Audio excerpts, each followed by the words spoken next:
is Richard B. Lauber, spelled Lauber, and I joined the United States Navy.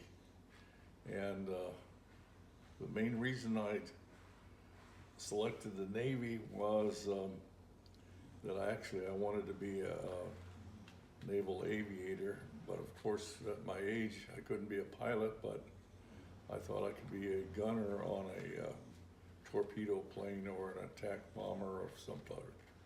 So I selected the Navy. I would just turned 17. So you joined the military when you were 17? With my parents' consent, yes. And you wanted to do that, or was it voluntary? Certainly, I had planned on it from as soon as I could, and I joined. I was turned 17 in March, and I think I enlisted in April 1945. The war in Europe was winding down, and of course we were expecting that we were going to have to invade Japan, and so the war with Japan was going on. So obviously the battle in the Pacific was still going on at that time. So that was the main thing that you knew that you were kind of Well, at signing that up time for. I expected it, of course. Okay. The dropping the bomb on Hiroshima and Nagasaki changed all that. Was interested in naval aviation, and I wanted to be a gunner on either a torpedo plane or a attack bomber or a bomber, and it was probably a ridiculous hope because my eyesight was poor, and I actually paid to have treatments to improve my eyesight so that I could even get into the Navy.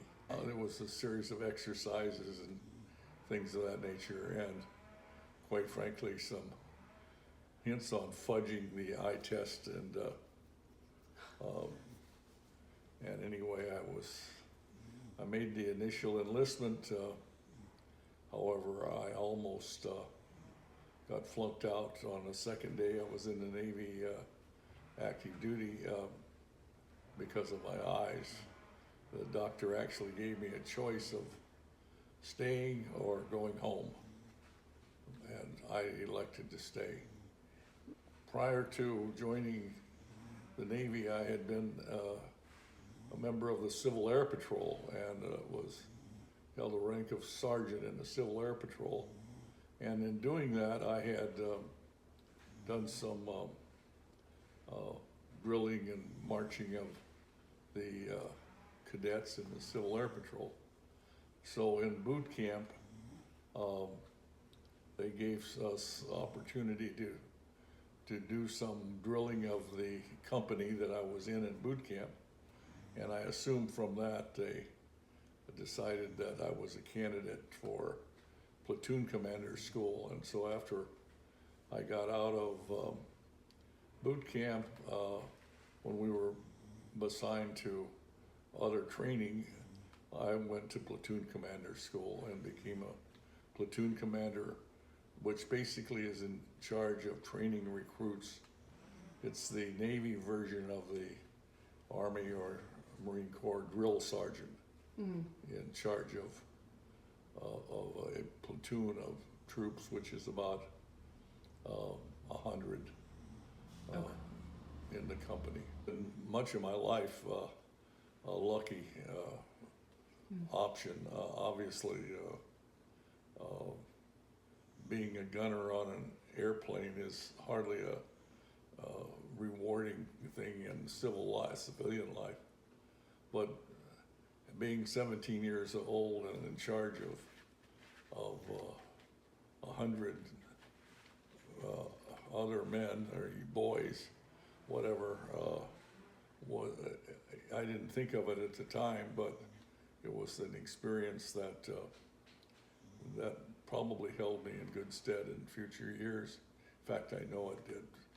It gave me a lot of confidence even though I didn't know I was getting it at the time. Because when you're young, you have no fear. You're just, you know, now you put me in charge of 100 people, it'll probably scare me to death. Then by that time, the war was winding down and they needed no more recruits.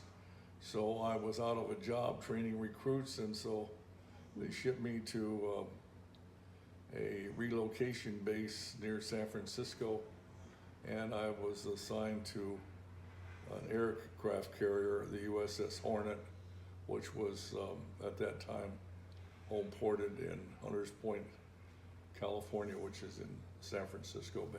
Almost all of the people aboard the Hornet had been on the Hornet during active duty during the war. Okay. So I was with them. I was just filling in for those that were being discharged and leaving the service. So I was a replacement.